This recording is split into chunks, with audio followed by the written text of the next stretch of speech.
Hello everyone, स्वागत है आप सभी का YouTube channel the DM exam point पर। डियर स्टूडेंट, आज हम मैट्रिक्स के अगले पार्ट की बात करेंगे। और जैसा कि पिछली वीडियो में हमने कुछ इम्पॉर्टेंट डेफिनेशन के बारे में आज आपको बताया था, तो आज का भी टॉपिक उसके आगे का होगा। और भी मैट्रिक्स के डेफिनेशन होते हैं, उनके प्रकार होते हैं, उन पर मैं चर्चा करूँगा। टॉपिक है आज का त्रिभुजीय आव्यूह। जितने भी आव्यूह के प्रकार होते हैं, सभी प्रकारों को हम लोग अच्छे तरीके से जानेंगे। तो त्रिभुजीय आव्यूह है जिसको हम लोग ट्रायंगुलर मैट्रिक्स कहते हैं।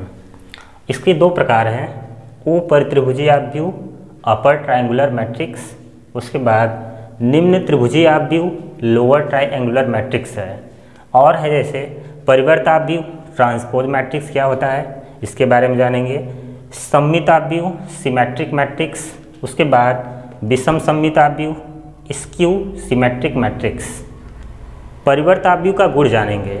यहाँ जो परिवर्त आव्यूह है इसके कुछ गुण होते हैं, ये इन दोनों के बाद हम लोग समझेंगे ये क्या होता है। उसके बाद वर्ग आव्यूह का सारणिक कैसे निकालते हैं इसको भी समझेंगे हम लोग।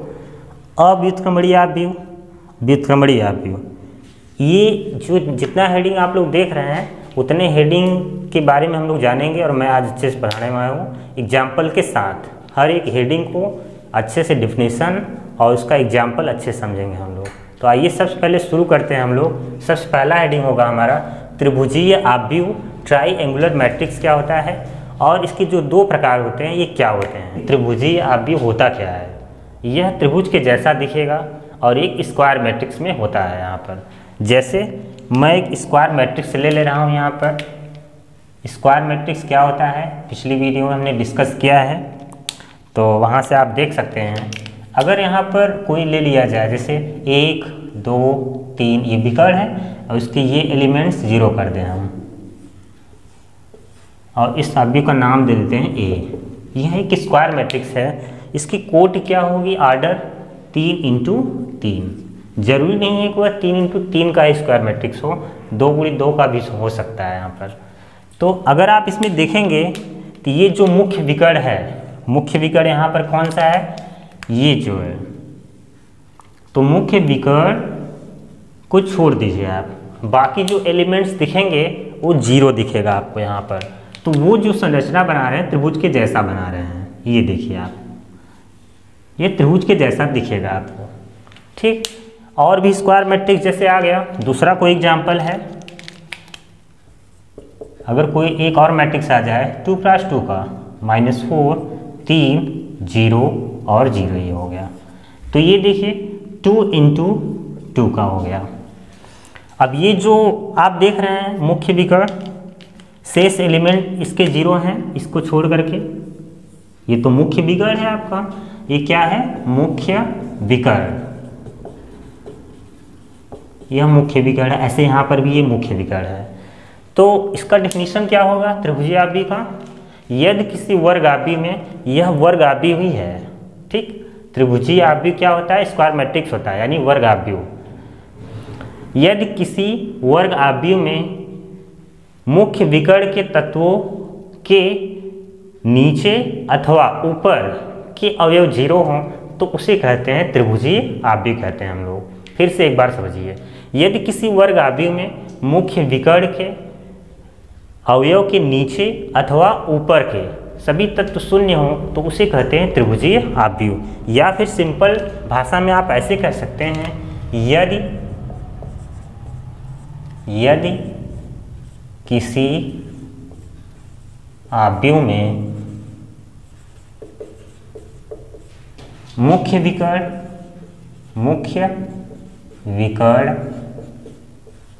के तत्वों के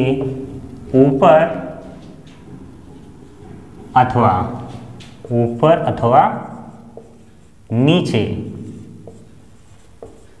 के सभी तत्व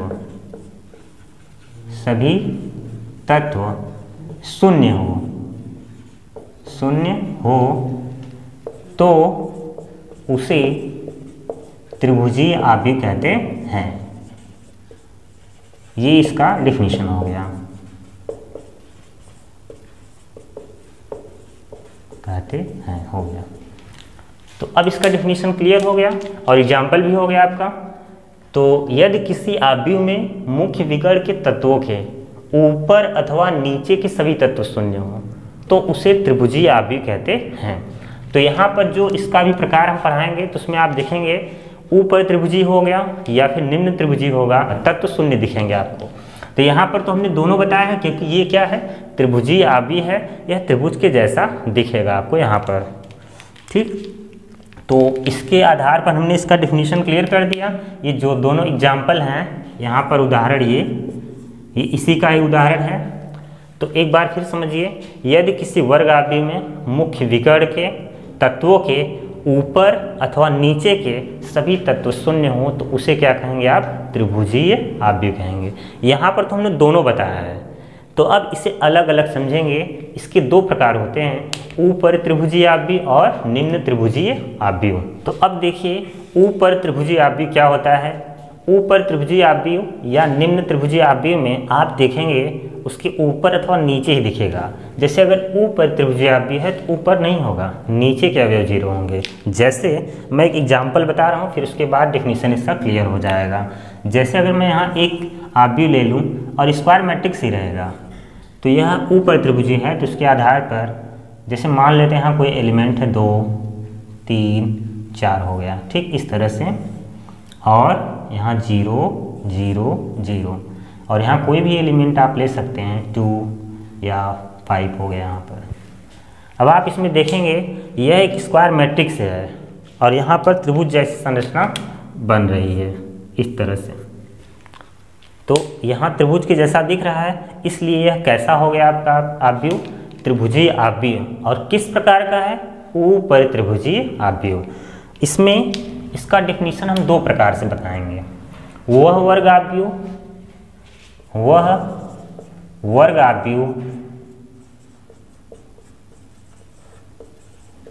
जिसमें aij बराबर क्या हो, 0 हो, अर्थात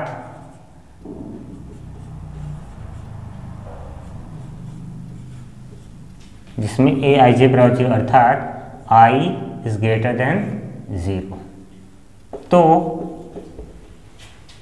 उसे ऊपरी त्रिभुजीय आव्यूह कहते हैं। ऊपरी त्रिभुजीय आव्यूह कहते हैं। तो वह वर्ग आव्यूह जिसमें aij बराबर 0 हो, जहां लिख देते हैं, जहां I इज ग्रेटर देन 0, तो उसे ऊपर त्रिभुजीय आव्यूह कहते हैं। अब इसका मतलब क्या है, ध्यान से देखिए।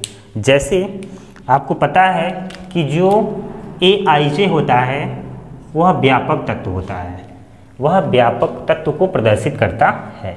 जैसे अगर यह एक आव्यूह है तो यहाँ पर इसके व्यापक तत्व लिखे जाएं तो a11 a12 13, इसी तरह से 21 22 23 और यहाँ पर 31 32 और ये 33 हुआ। तो आप इसमें जो देख रहे हैं, जो एलिमेंट्स 0 है उसमें आप देखिएगा ये जो एलिमेंट्स हैं यहाँ पर aij में ये जो होता है i किसको प्रदर्शित करता है, पंक्ति की संख्या, यह पंक्ति को प्रदर्शित करता है, और यह किसको प्रदर्शित करता है, स्तंभ को प्रदर्शित करता है। तो आप इसमें ये देखेंगे कि ये जो है पंक्ति की संख्या है, यह स्तंभ, ये पंक्ति ये स्तंभ, ये पंक्ति ये स्तंभ। तो यहाँ पर कौन कौन से एलिमेंट 0 हैं, यहाँ पर 21 31 और 32, ये सभी एलिमेंट्स यहाँ पर क्या हैं, 0 हैं। तो इसका मतलब यही था I is greater than j, तो वही एलिमेंट 0 होंगे। aij 0 होगा जहाँ I बड़ा है j से, वही एलिमेंट 0 होंगे। तो देखिए a21 ये बड़ा है इससे, ये बड़ा है इससे और ये बड़ा है इससे, बाकी एलिमेंट 0 नहीं होंगे, यहाँ कोई आवश्यकता नहीं है। तो यहाँ पर जो ऊपर त्रिभुजीय आव्यूह है, ये जो मुख्य विकर्ण है, इसके नीचे के सभी तत्व क्या होंगे, 0 होंगे। तो इसका जो परिभाषा ये हमने बताया है, इसको आप दूसरे तरीके से भी बता सकते हैं। ये आप बताएंगे यदि किसी वर्ग आव्यूह में, या फिर ऐसे बताइए वह वर्ग आव्यूह जिसमें मुख्य विकर्ण के नीचे के सभी तत्व शून्य हो, तो उसे ऊपर त्रिभुजीय आव्यूह कहते हैं। जैसे आपका यहाँ उदाहरण प्रदर्शित है, इसमें आप 21, 31, 32 वाला अवयव देखेंगे, 0 आपको दिखेगा।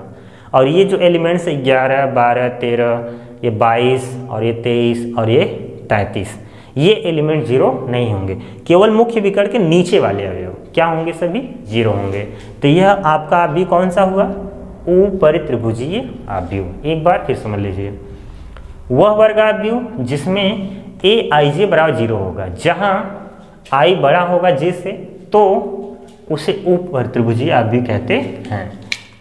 ठीक है,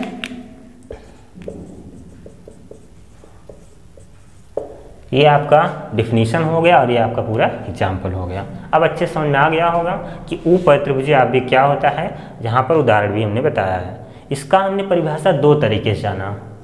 यदि वर्ग आव्यूह जिसमें aij बराबर 0, जहाँ i बड़ा हो j से, तो उसे ऊपर त्रिभुजीय आव्यूह कहते हैं।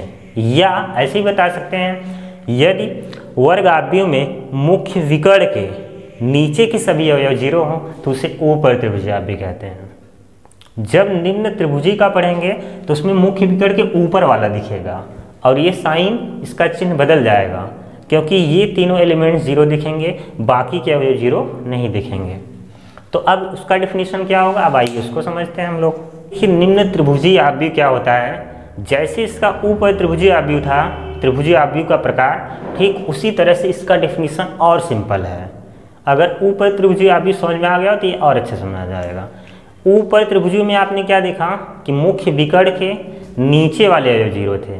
इसमें क्या होगा, निम्न त्रिभुजीय आव्यूह में मुख्य विकर्ण के ऊपर वाले 0 होंगे। यानी स्क्वायर मैट्रिक्स आप एक ले लीजिए यहाँ पर। तो अगर यहाँ कोई एलिमेंट्स है 1, 2, 3, 4, 5 और 6 मान लेते हैं आप, तो ये 0, ये भी 0 और ये भी 0 आपको दिखेगा। तो इसमें जो मुख्य विकर्ण के ऊपर वाला अवयव होगा वो 0 दिखेगा। यहाँ पर ये देखिए मुख्य विकर्ण है, ये मुख्य विकर्ण है, और इसमें जो आप संरचना देखेंगे त्रिभुज के जैसा, ये आप देखेंगे।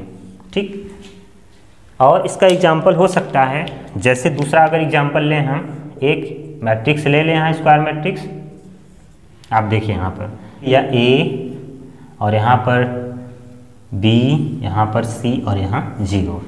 अब ये देखिए ये मुख्य विकर्ण है, तो मुख्य विकर्ण के ऊपर वाला दिखेगा केवल 0।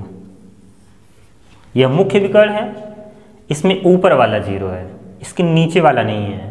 यह कौन सा आव्यूह है, निम्न त्रिभुजीय आव्यूह, लोअर ट्राइएंगुलर मैट्रिक्स।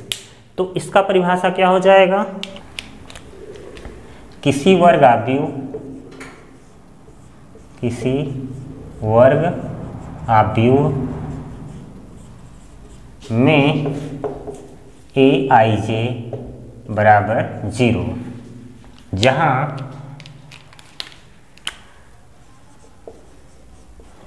जहाँ i is less than j, तो उसे निम्न त्रिभुजीय आव्यूह कहते हैं।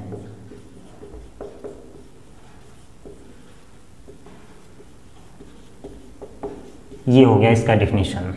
एक बार फिर समझिए, किसी वर्ग आव्यूह में aij बराबर 0, जहाँ i छोटा होगा j से, तो उसे निम्न त्रिभुजीय आव्यूह कहते हैं। यहाँ पर एग्जाम्पल है, या इसकी दूसरी भाषा में परिभाषा कैसे बताएंगे, किसी वर्ग आव्यूह में मुख्य विकर्ण के ऊपर के तत्व शून्य हो, तो उसे निम्न त्रिभुजीय आव्यूह कहते हैं। देखिए दोनों में डेफिनेशन जो है क्लियर हो चुका है। अगर ऊपर त्रिभुजीय आव्यूह होगा तो नीचे के अवयव 0 होंगे, अगर निम्न त्रिभुजीय आव्यूह है तो ऊपर के अवयव क्या हो जाएंगे, 0 हो जाएंगे। इससे आपका अंतर स्पष्ट हो चुका है। तो इसका दूसरी भाषा में आप क्या बता सकते हैं परिभाषा, जैसे ये तो इस तरह से हो गया, और इसमें जो हमने ये कहा इसका मतलब क्या है, इसका मतलब i छोटा होगा j से, तो आप इसमें देखेंगे ये जो पोजीशन है कौन सा है। अगर यहाँ पे लिखा जाए कि जो 3 का है या फिर 2 का है, तो यहाँ पर ये देखिए इस तरह के आएंगे, A11, 12, इसी तरह से 21 और ये 22। और ये वाला जो है इसके लिए क्या हो जाएगा, A बराबर 11, 12, 13, अगला 21, 22, 23 और यहाँ पर 31, 32 और 33। तो आप इसमें ये देखेंगे जो इसका मतलब है वो साफ हो गया है। जैसे ये जो आप देख रहे हैं इसमें आप देखेंगे जो पोजीशन है व्यापक तत्व, ये छोटा है, पंक्ति छोटा है, ये स्तंभ देखिए, 1 छोटा है 2 से, 1 छोटा है 3 से, 2 छोटा है 3 से। इसी का मतलब यही था कि ये सभी अवयव क्या होंगे, 0 होंगे। जहाँ एक खास बात होगी कि छोटा होगा 0 से, तो वही वाले अवयव क्या दिखेंगे, 0 दिखेंगे आपको। तो यहाँ पर किसी वर्ग आव्यूह में aij बराबर 0, जहाँ i is less than j, तो उसे निम्न त्रिभुजीय आव्यूह कहते हैं। या किसी वर्ग आव्यूह में मुख्य विकर्ण के ऊपर के सभी तत्व शून्य हो, तो उसे निम्न त्रिभुजीय आव्यूह कहते हैं। यहाँ दोनों डिफिनीशन क्लियर हो गया। और इसी से रिलेटेड परिभाषा हमने आपको पहले ही वीडियो में बताया था, विकर्ण आव्यूह। कौन सा हेडिंग था वो, विकर्ण आव्यूह। तो देखिए विकर्ण आव्यूह के बारे में थोड़ा सा बताता हूँ। विकर्ण आव्यूह, तो विकर्ण आव्यूह क्या होता है, उसमें बताया गया होगा कि मुख्य विकर्ण के ऊपर तथा नीचे के सभी तत्व क्या होते थे, शून्य होते थे। यहाँ पर इसका डिफिनीशन के अनुसार एग्जाम्पल क्या होगा, जैसे A, B, C ले लिया हमने, 0, 0 ऐसे यहाँ पर दिखेगा इस तरह से। यह देखिए एक विकर्ण आव्यूह है। विकर्ण आव्यूह में बताया था हमने कि जैसे अगर कोई स्क्वायर मैट्रिक्स है तो उसमें मुख्य विकर्ण के ऊपर और नीचे दोनों अवयव क्या होते हैं, 0 होते हैं।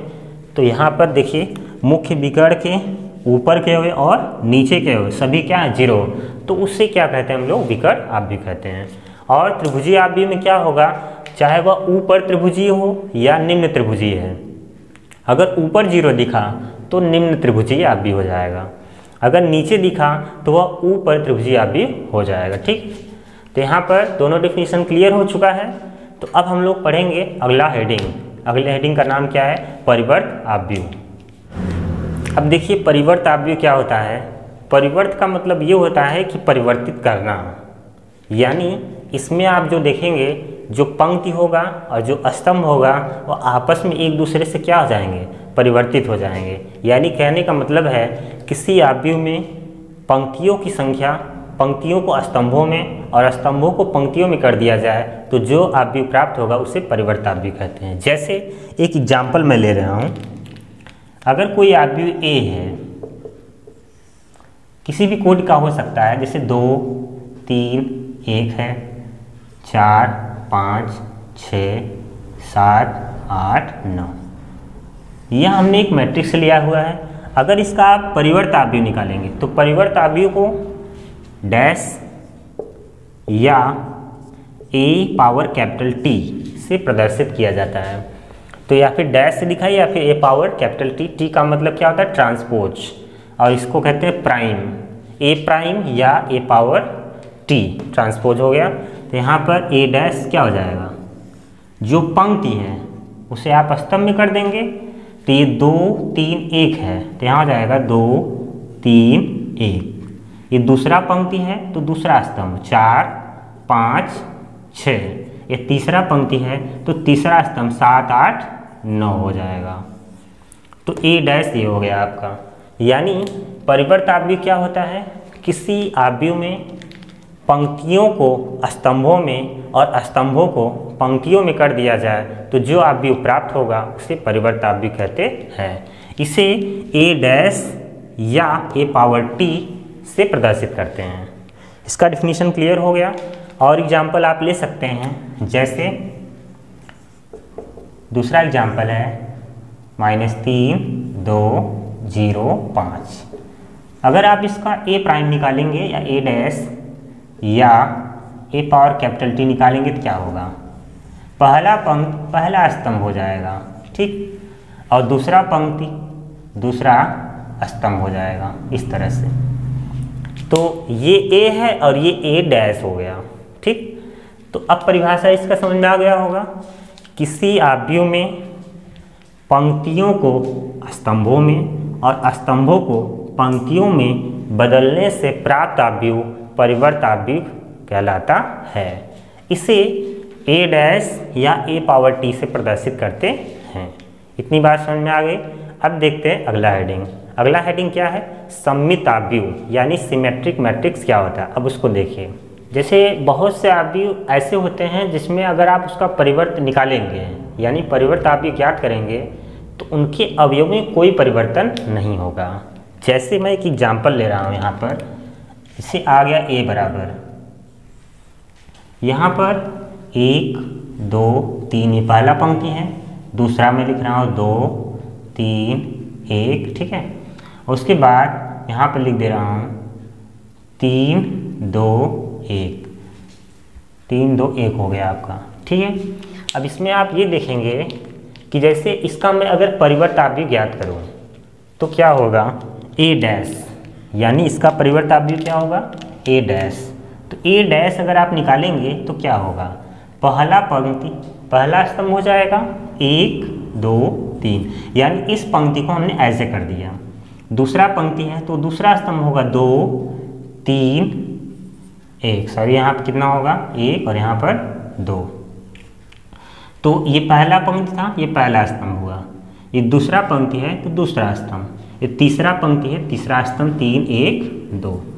अब आप ये देखेंगे इन दोनों में कि कोई परिवर्तन नहीं हुआ है, यानी आव्यूह में जो पंक्ति था वो स्तंभ में चला गया और जो स्तंभ था वो पंक्ति में चला गया, जिनके अवयवों में कोई परिवर्तन नहीं हुआ है। तो इसका डेफिनेशन क्या होता है सममित आव्यूह का, यदि किसी आव्यूह में परिवर्त आव्यूह ज्ञात करने पर उनके अवयवों में कोई परिवर्तन ना हो तो उस आव्यूह को सममित आव्यूह कहते हैं, जैसे यहाँ पर प्रदर्शित है। इसका डेफिनेशन और दूसरी भाषा में दे सकते हैं, जैसे यहाँ लिखेंगे यदि किसी वर्ग आव्यूह में किसी वर्ग आव्यूह में ए आई जे बराबर ए जे आई, या अथवा लिख दे रहे हैं, अथवा ए बराबर क्या हो, ए डैश बराबर ए, तो उसे सममित आव्यूह कहते हैं। सममित आव्यूह कहते हैं। ये हो गया आपका। यदि किसी वर्ग आव्यूह में ए आई जे बराबर ए जे आई हो अथवा ए डैश बराबर ए, तो उसे सममित आव्यूह कहते हैं। अभी एग्जाम्पल से समझ में आ जाएगा। जैसे ए बराबर ये है तो हमने ए डैश निकाला और देखा कि दोनों आव्यूह वही दिख रहा है, तो यहाँ हम क्या कह सकते हैं कि जो ए है वह ए डैश के बराबर है, या जो ए डैश है वह किसके बराबर है, ए। इसका मतलब समझिए ये क्या है। देखिए जैसे आप इसमें ये देखेंगे कि जो इसके तत्व हैं ए 11 12 13 और यहाँ पर 21 22 23, यहाँ पर 31 32 और 33। तो आप इसमें ए आई जे और ए जे आई का मतलब यही देखेंगे कि जब हम ए डैश और ए आपस में बराबर देखते हैं तो वो एलिमेंट्स बराबर होते हैं। कैसे, जैसे ए आई ए 11 परिवर्त करने के बाद अपनी जगह ही है, वो बराबर दिखा, तो ए आई जे बराबर ए जे आई, अदला बदली करने के बाद भी वो अवयव वही है, कोई दिक्कत नहीं है। अब यहाँ पर ए 12 जैसे है तो ए 12 और ए 21 वही एलिमेंट्स दिखेगा। ये ए 12 वाला है तत्व और ये 21 वाला तत्व है, देखिए दोनों जगह 2 ही है, तो यहाँ पर दोनों बराबर है। जैसे यहाँ पर ए 13 है तो यहाँ ए 31 में देखेंगे आप वही दिखेगा। यहाँ ए 13 है तो ये ए 31 है, दोनों आपस में बराबर हैं। ऐसे ये कौन सा है, ए 21। ए 21 देखिए ये 12 के बराबर हो चुका है वो पहले से ही, ये दोनों आपस में बराबर हैं ये वाला, ठीक। और उसी प्रकार ये कौन सा है, ए 22, ये स्वयं के बराबर है, इसका तो अदला बदली हुआ ही नहीं है, तो ए 22 के बराबर हुआ। ऐसे ये कौन सा है, ए 23, तो ये कौन जाए, ए 32 हो जाएगा, यहाँ पर आ गया। अगर ये है 31, ये कहाँ चला गया, 13 पर चला गया। ये है आपका 32, 23 पर चला आएगा। दूसरा पंक्ति तीसरा कॉलम ये हो गया, और ये तीसरा पंक्ति तीसरा कॉलम है, तो यहाँ पर वो वही रहेगा, तीसरा पंक्ति और तीसरा कॉलम, ठीक। तो उसमें कोई बदलाव नहीं होगा, यानी ए 11 हुआ, 12 21 हो जाएगा, 13 31 हो जाएगा, ए 22 उसका बदलाव नहीं हो पाता यहाँ पर। ए 33 उसका भी वही होगा, ये आगे पीछे होंगे तो वो रहेगा तो वही अंक ही। तो इसका मतलब वही होता है ए आई जे बराबर ए जे आई। तो सम्मित आव्यूह एक बार फिर समझिए, यदि किसी वर्ग आव्यूह में ए आई जे बराबर ए आई जे अर्थात ए डैश बराबर ए, तो उसे सम्मित आव्यूह कहते हैं। यानी अगर कोई आव्यूह ऐसा हो उसका हम डैश निकालें और कोई परिवर्तन न दिखे तो हम कह सकते हैं वह एक क्या है, सम्मित आव्यूह है, जैसा कि आपका ये उदाहरण हो गया। और इसका भी मतलब हमने समझा दिया है।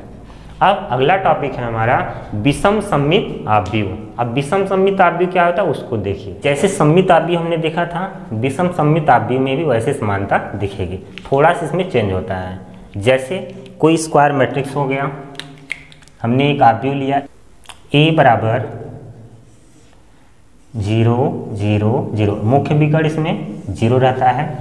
जैसे -3 -1 और यहाँ -2, तो यहाँ पर आ गया 3 1 और यहाँ पर 2। अब यह एक ऐसा आव्यूह है, अगर इसका आप डैश निकालेंगे यानी परिवर्त आव्यूह निकालेंगे तो आपको एक बहुत ही अलग चीज़ दिखे। तो ए डैश बराबर क्या हो जाएगा, अगर हम डैश निकालेंगे तो पहला पंक्ति पहला स्तंभ हो जाएगा 0 3 1, दूसरा पंक्ति है -3 तो दूसरा स्तंभ हो जाएगा। इसी प्रकार तीसरा पंक्ति है -1 -2 0 ते तीसरा स्तंभ हो गया। तो अब आप देखेंगे थोड़ी यहाँ पे समानता भी दिख रही है।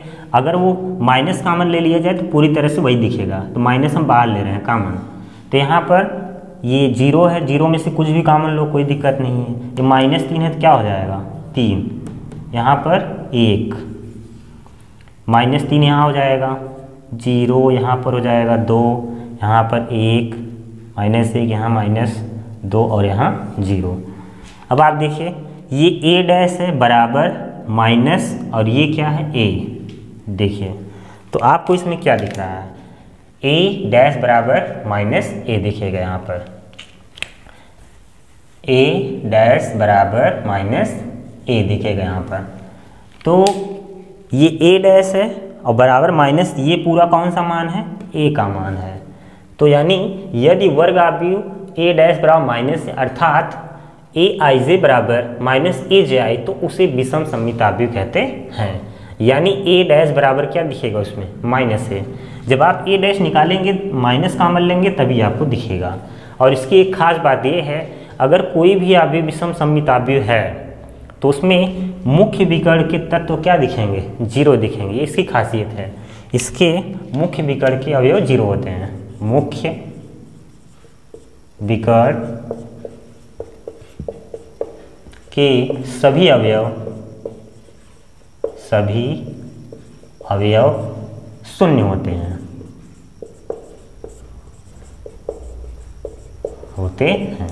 मुख्य विकर्ण के सभी अवयव क्या होते हैं, शून्य होते हैं। किसमें, विषम सम्मित आव्यूह में। एक बार फिर समझ लीजिए, जब भी कोई आव्यूह निकालते हैं, अगर आप उसका डैश निकालने पर आप ये देखते हैं कि पंक्तियों को स्तंभों में किया और स्तंभों को पंक्तियों में, तो कोई परिवर्तन नहीं दिख, छोटा सा परिवर्तन दिखेगा। अगर आप वो माइनस कामन लेंगे तो पूरी तरह वही हो जाएगा। तो ऐसा आव्यूह कौन सा हो जाएगा, विषम सम्मित आव्यूह। और इसका जो मतलब है कि ए आई जे बराबर -a_ji, तो आपको वही दिखेगा, इसमें कोई परिवर्तन नहीं है। जैसे ए आई जे, तो ये ए आई जे जैसे 11 है तो इसमें आप माइनस कामन लेंगे कोई दिक्कत नहीं, वही आएगा। और यहाँ पर क्या है, जैसे ये कौन सा एलिमेंट है? A22 वाला है, सॉरी A12 वाला है, पहला पंक्ति दूसरा कॉलम ये। और ये कौन सा है? यहाँ पर, ठीक है, A21, ये A12 और ये A21। आप देखिए इसमें जब आप माइनस कॉमन लेते तब ये दोनों बराबर होते हैं। जैसे ये A12 है तो ये कौन सा है? 21 दूसरा पंक्ति पहला कॉलम है। तो यहाँ 3 है तो यहाँ -3 है, यहाँ 2 है तो यहाँ पर क्या है? -2। तो ये कौन सा है? A23। तो आप यहाँ देखेंगे 32, वही दिखेगा आपको। ये दूसरा पंक्ति दूसरा कॉलम, दूसरा पंक्ति तीसरा कॉलम है, और ये तीसरा पंक्ति दूसरा कॉलम। तीसरा पंक्ति यही, दूसरा कॉलम ये है, तो इनको देखिए आप। तो ये 2 है, ये -2 है, ठीक है, इस तरह से आपको दिखेगा। तो इसका मतलब यही था। तो उसे हम कहते हैं विषम सममित आव्यूह। इसका डेफिनेशन क्लियर हो गया। अब हम लोग चलते हैं नेक्स्ट हेडिंग की ओर, परिवर्त आव्यूह के गुण। इसके बहुत ही इंपॉर्टेंट गुण होते हैं जो यहाँ हमने लिखा हुआ है। पहला गुण है किसी दिए गए आव्यूह A के परिवर्त आव्यूह A' का परिवर्त स्वयं दिया गया आव्यूह होता है। जैसे एग्जाम्पल से समझिए, अगर हम यहाँ एक आव्यूह A ले लेते हैं, इसका हमने मान यहाँ पे कुछ भी ले लिया -1, ठीक है, तो ये A है, ठीक। अगर हम इसका क्या निकाल लें A', तो ये क्या हो जाएगा? पहला पंक्ति पहला स्तंभ हो जाएगा, दूसरा पंक्ति दूसरा स्तंभ हो जाएगा, ठीक। इसी का हम पुनः डैश निकाल दें, यानी A' जो है इसी का हम पुनः डैश निकाल दें, तो क्या होगा? पहला पंक्ति पहला स्तंभ, दूसरा पंक्ति दूसरा स्तंभ होगा। अब आप इसमें ये देखेंगे कि ये दोनों आव्यूह क्या हैं? बराबर हैं, यानी A बराबर A' का होल डैश। तो ये चीज़ आपको यहाँ पर दिखेगा, ठीक। यानी किसी दिए गए आव्यूह A के परिवर्त आव्यूह, किसी दिए गए आव्यूह A के परिवर्त आव्यूह के परिवर्त आव्यूह स्वयं दिया गया आव्यूह होता है। तो इन दोनों आव्यूह को देखेंगे आप बराबर होंगे, यानी A बराबर A' का डैश। ये एग्जाम्पल हो गया आपका। दूसरा गुण है किसी सममित आव्यूह का परिवर्त आव्यूह A'। जैसे कोई सममित आव्यूह है तो उसका परिवर्त आव्यूह क्या होगा? A' दिए गए आव्यूह के बराबर होता है।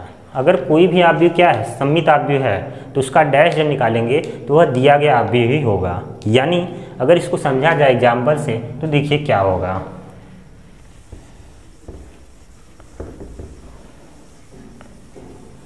जैसे एक हम यहाँ आव्यूह ले लेते हैं और वो आव्यूह कैसा होना चाहिए? सममित आव्यूह। तो जैसे सममित आव्यूह में हमने ले लिया A बराबर दिया हुआ है यहाँ पर 2 3, ठीक है, तो यहाँ पर 3 1 जैसे हो गया। अगर ये A है तो यह सममित आव्यूह है, क्यों? क्योंकि इसका डैश निकालेंगे वही आएगा। तो पहला पंक्ति है तो पहला स्तंभ हो गया, दूसरा पंक्ति है दूसरा स्तंभ हो गया। देखिए कोई परिवर्तन नहीं हुआ। यानी अगर कोई आव्यूह सममित आव्यूह है तो उसका परिवर्त आव्यूह स्वयं दिया गया आव्यूह ही होता है। किसी सममित आव्यूह का परिवर्त आव्यूह A', तो ये सममित आव्यूह है तो इसका परिवर्त आव्यूह दिए गए आव्यूह के बराबर होता है। तो देखिए वही आ गया, यानी A बराबर क्या? A'। तो इन दोनों को देखने से ही पता चल रहा है कि A बराबर क्या है? A'। किसी दिए गए सममित आव्यूह का परिवर्त आव्यूह A' स्वयं दिया गया आव्यूह होता है, यानी A बराबर क्या? A' होता है, ठीक। अगला गुण है हमारा किसी विषम सममित आव्यूह। अगर कोई आव्यूह कैसा हो? विषम सममित आव्यूह हो, तो उसका परिवर्त आव्यूह A' दिए गए आव्यूह के ऋण आव्यूह के क्या हो जाएगा? बराबर हो जाएगा। यानी इसमें हम परिभाषा जो भी बताए थे सेम वही एग्जाम्पल यहाँ पर भी हम ले सकते हैं, ठीक। तो यहाँ पर जैसे अगर इसमें एग्जाम्पल बनाना हो तो कैसे बनाएंगे? जैसे मैं एक आव्यूह ले रहा हूँ और विकर्ण आव्यूह के मुख्य विकर्ण क्या होते हैं? 0 होते हैं। तो अगर कोई आव्यूह कैसा हो? विषम सममित आव्यूह हो, जैसे यहाँ पर 0 0 3 क्रॉस 3 का चलिए लेके दिखाते हैं आपको। यहाँ पर आ गया जैसे -2 -1 और यहाँ -5 यहाँ कितना हो जाएगा, ये हो गया 2, ये 1 हो गया और ये 2 0 5, ये इस तरह से। तो यह एक क्या है, विषम सममिताभ्युह है। अगर हम इसका a डैश निकालें तो a डैश देखिए क्या होगा, पहला पंक्ति पहला स्तंभ बना दीजिए इस तरह से, दूसरा पंक्ति दूसरा स्तंभ हो जाएगा, तीसरा पंक्ति -1 5 और यहाँ पर ये 0। तो इन दोनों अवयव में आप देखेंगे a बराबर a डैश अभी नहीं हुआ है, लेकिन जैसे ही आप माइनस कॉमन लेंगे, यानी a डैश बराबर यहाँ से हम क्या कॉमन लेंगे, माइनस, तो क्या होगा 0 2 1। यहाँ पर कॉमन ले रहे हैं तो -2 है नहीं तो आ जाएगा 0 -5, यहाँ पर 5 और यहाँ 0। तो ये a डैश है और ये माइनस, और ये किसका मान है, a का। तो ये आपको शर्त यहाँ पर दिखेगा कि जो a डैश होता है वह दिए गए अवयव के ऋण मान के बराबर होता है। तो यही लिखा गया है, किसी विषम सममिताभ्युह, ये विषम सममिताभ्युह है, विषम सममिताभ्युह a का परिवर्त a डैश, इसका a डैश। जब a डैश निकालेंगे, जैसे इसमें आप माइनस कॉमन लेंगे तो दिया गया अवयव ऋण अवयव के बराबर हो जाएगा। तो a डैश ऋण अवयव के क्या हो गया, बराबर हो गया। यह विषम सममिताभ्युह में होता है। अगला गुण है हमारा, बहुत ही इंपॉर्टेंट है, दो अवयवों के गुणनफल का परिवर्त अवयव उन अवयवों के परिवर्त अवयवों के विपरीत क्रम के गुणनफलों के बराबर होता है। अर्थात ए बी का होल डैश बराबर बी डैश ए डैश। कहने का मतलब ये है कि जैसे अगर दो अवयव ले लिया जाए, ठीक, अभी हमने अवयवों का गुणा नहीं बताया है, तो अभी अवयवों का गुणा बताएंगे हम लोग, नेक्स्ट वीडियो में बताएंगे उसको। जैसे अगर दो अवयव है, एक अवयव ए है और एक अवयव बी, उनका गुणनफल क्या होगा, ए बी। इनका परिवर्त अवयव, यानी दो अवयवों के गुणनफल का परिवर्त अवयव, दो अवयवों के गुणनफल का परिवर्त अवयव।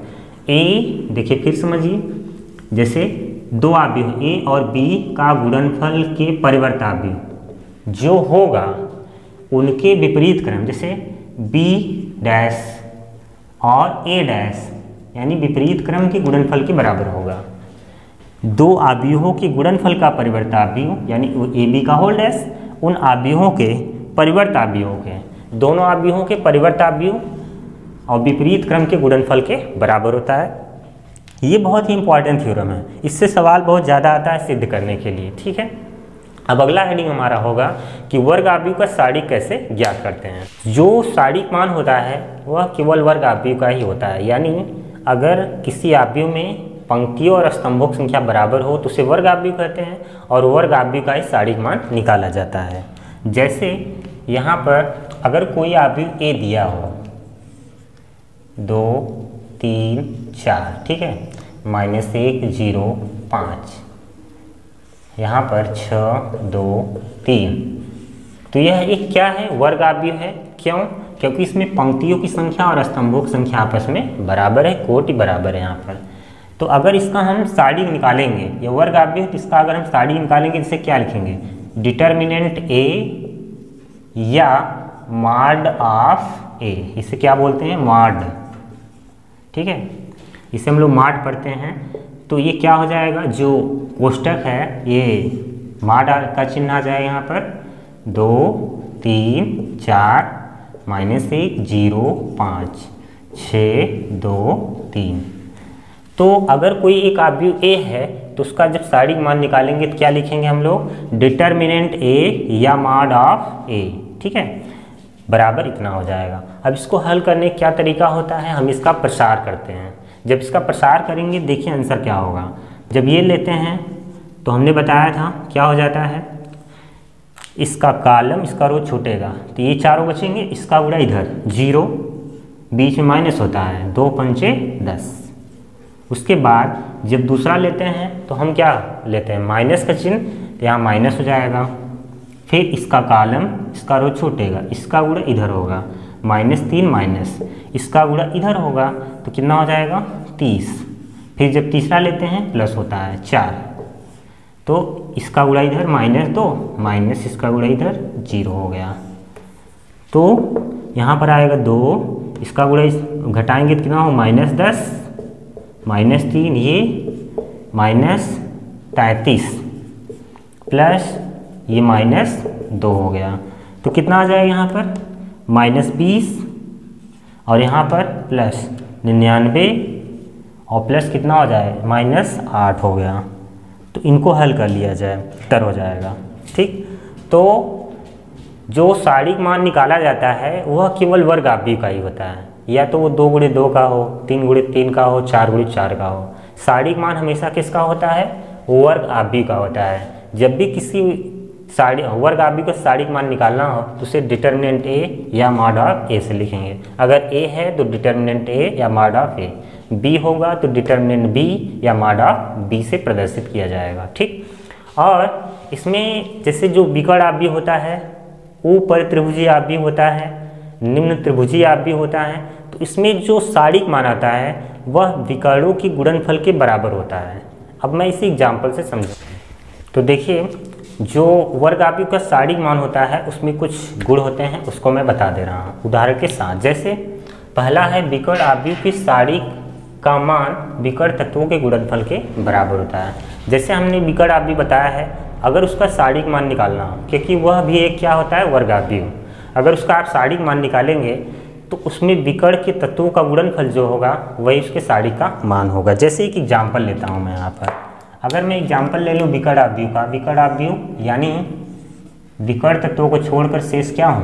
0। जैसे हमने 4 3 2 ले लिया, यहाँ 0 0 इस तरह से, और एलिमेंट्स 0 हैं 0। तो अब देखिए यह एक क्या है? विकर्ण आव्यूह है। तो अगर हम इसका सारणिक मान मॉड ऑफ ए निकालें तो क्या होगा?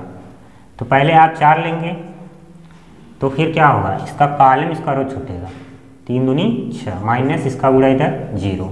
फिर जब आप दूसरा लेंगे 0 तो सब 0 हो जाएगा। फिर जब तीसरा लेंगे फिर 0, सभी 0। तो क्या आएगा? 4 × 6 कितना हो गया? 24। ये मॉड ऑफ ए है। ये तो प्रसार करने पर आया है। अब सीधा सीधा कॉन्सेप्ट ये है कि यह एक विकर्ण आव्यूह है, तो इसमें विकर्णों का गुणनफल कर दीजिए। 4 × 12 × 24। प्रसार करने की आपको आवश्यकता नहीं है। यह एक कैसा आव्यूह है? विकर्ण आव्यूह। तो इसके सारणिक मान क्या होंगे? मुख्य विकर्ण के तत्वों के गुणनफल के बराबर। विकर्ण आव्यूह के सारणिक का मान विकर्ण तत्वों के गुणनफल के बराबर होता है। तो यह एक विकर्ण आव्यूह है, विकर्ण तत्वों का गुणनफल कर लो तो उस सारणिक का मान ऊपर त्रिभुजीय आव्यूह व निम्न त्रिभुजीय आव्यूह के सारणिक का मान मुख्य विकर्ण के तत्वों के गुणनफल के बराबर होता है। जैसे अभी हमने बताया था, ऊपर त्रिभुजीय आव्यूह और निम्न त्रिभुजीय आव्यूह, उनके अगर सारणिक का मान निकालेंगे तो विकर्ण तत्वों के गुणनफल के बराबर होगा। जैसे यह तो एक क्या है? विकर्ण आव्यूह है, तो हम यहाँ पर कौन सा उदाहरण लेंगे? ऊपर त्रिभुजीय और निम्न त्रिभुजीय का। चलिए एक एग्जाम्पल उस पर भी देखिए आप। अगर हम यहाँ पे एक एग्जाम्पल ले लें किसका? ऊपर त्रिभुजीय आव्यूह, यानी ऊपर नहीं नीचे 0 हो जाएगा, वर्ग आव्यूह होना चाहिए। तो यहाँ पर जैसे 1 2 3, तो यहाँ 0 0 इस तरह से, बाकी यहाँ पर कुछ भी हो जाए यहाँ पर। अब देखिए यह एक ऊपर त्रिभुजीय आव्यूह है, मुख्य विकर्ण के नीचे के सभी अवयव क्या है? 0, इसलिए यह एक ऊपरी त्रिभुजीय आव्यूह है। तो इसका आंसर आएगा 2 या 6 आंसर आएगा, लेकिन प्रसार करने पर देखिए क्या आता है, वही आंसर आएगा। मॉड ऑफ ए बराबर 1 लेंगे आप, इसका गुणा इधर 6 माइनस इसका गुणा इधर 0।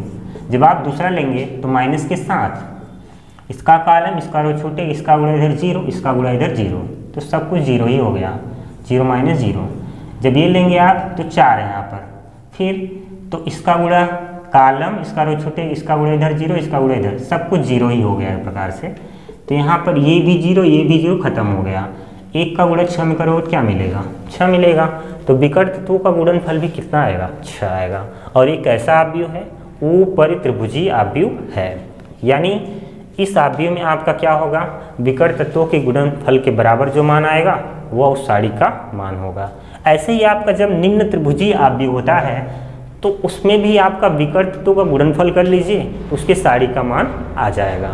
तो इसका एग्जाम्पल जैसे हम आप ले सकते हैं, कोई भी एग्जाम्पल, इसमें नीचे नहीं ऊपर 0 हो जाते हैं। जैसे आ गया 2 3 6, ठीक है, और यहाँ पर 0 3 4 0 0 5 जैसे आएगा। अब यह निम्न त्रिभुजीय आव्यूह है, इसका सारिक मान निकालेंगे तो कितना आएगा 2 3 6 5 30। प्रसार करने पर भी वही आएगा। 2 लेंगे, इसका गुणा इधर 15 माइनस इसका गुणा इधर 0। जब दूसरा लेंगे माइनस के साथ 0, इसका कॉलम इसका रो छूटेगा, इसका गुणा इधर कितना हो जाएगा, तो इसका जब गुणा आप इधर करेंगे तो हो जाएगा 15। पहली बात यहाँ 0 है तो सब कुछ 0 ही हो जाएगा, कोई मतलब नहीं है। फिर तीसरा भी 0 ही है, तो कितना हो जाएगा 15 का गुणा 2 में 30। विकर्ण तत्वों का गुणनफल भी 30 आएगा, 2 3 6 5 30। तो ये जो हमने निकाला है वर्ग आव्यूह का सारिक मान, तो बहुत ही खास लाइन है, ये महत्वपूर्ण लाइन है, जिसको हमने लिख दिया है। क्या है वो लाइन? विकर्ण आव्यूह, ऊपर त्रिभुजीय आव्यूह व निम्न त्रिभुजीय आव्यूह के सारिक का मान विकर्ण तत्वों के गुणनफल के बराबर होता है। एग्जाम्पल से हमने समझा दिया। अब लास्ट हेडिंग हमारा होगा कि जो अव्युत्क्रमणीय आव्यूह होता है और व्युत्क्रमणीय आव्यूह होता है वो क्या होते हैं। अब आइए उनमें अंतर स्पष्ट करके उसको समझें हम लोग। अब देखिए अव्युत्क्रमणीय आव्यूह क्या होता है। तो अव्युत्क्रमणीय आव्यूह में हम सारिक मान निकालेंगे, अगर उसका सारिक मान 0 आ जाए तो उसे हम लोग कहते हैं अव्युत्क्रमणीय आव्यूह। यानी अगर एग्जाम्पल समझे तो ए जैसे हो गया, यहाँ पर 2 है, यहाँ 3 है, और यहाँ पर ऐसे ही कुछ ले लेते हैं, जैसे 3 आ गया, यहाँ पर 2। अगर हम इसका माड निकालें तो कितना आएगा, माड ऑफ ए बराबर इसका गुणा इधर 6 माइनस इसका गुणा इधर कितना आ गया 0। यानी माड ऑफ ए बराबर क्या हो गया 0। तो इसमें आपने देखा कि जो सारिक मान हमने निकाला 0 आ गया। सारिक मान केवल किसका होता है, वर्ग आव्यूह का। तो यह भी एक क्या है, वर्ग आव्यूह ही है। यानी यदि किसी वर्ग आव्यूह के सारिक का मान 0 हो तो उसे अव्युत्क्रमणीय आव्यूह कहते हैं। जैसे ये है आपका, इसमें आपको क्या दिखेगा, माड ऑफ ए बराबर 0। यह कौन सा आव्यूह है, अव्युत्क्रमणीय आव्यूह। इसका परिभाषा क्या होगा फिर सुनिए। यदि किसी वर्ग आव्यूह में सारिक मान 0 हो तो उसे अव्युत्क्रमणीय आव्यूह कहते हैं, अर्थात माड ऑफ ए बराबर 0। जैसे ये का एग्जाम्पल हो गया आपका। अब हेडिंग है आपका अगला व्युत्क्रमणीय आव्यूह। अब देखिए व्युत्क्रमणीय आव्यूह क्या होता है, और यह आज का अंतिम हेडिंग है। यानी जो टॉपिक हमने लिया था वो खत्म ही होने वाला है, क्योंकि ये अंतिम हेडिंग है आपका व्युत्क्रमणीय आव्यूह। व्युत्क्रमणीय आव्यूह में क्या होगा, इसका हम सारिक मान जब निकालेंगे 0 नहीं आएगा।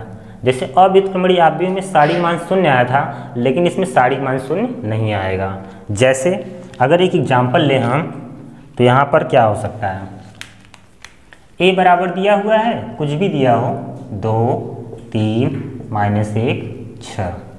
अगर आप इसका सारिक मान निकालेंगे, माड ऑफ ए इसका गुणा इधर 12 माइनस इसका गुणा इधर -3, तो हो जाएगा +3। तो यहाँ पर कितना आ गया 15। यानी माड ऑफ ए वह बराबर नहीं है किसके, 0 के। यानी यदि किसी वर्ग आव्यूह के सारिक का मान 0 न हो, अर्थात mod of A is not equal to 0, तो उसे व्युत्क्रमणीय आव्यूह कहते हैं। तो ये हो गया आज का पूरा टॉपिक खत्म। आज का वीडियो जैसा भी लगा होगा कमेंट बॉक्स में ज़रूर बताइएगा। यदि वीडियो अच्छा लगा है तो लाइक ज़रूर कीजिए, चैनल को सब्सक्राइब कीजिए यदि आप चैनल पर नए हों। आज का वीडियो देखने के लिए धन्यवाद।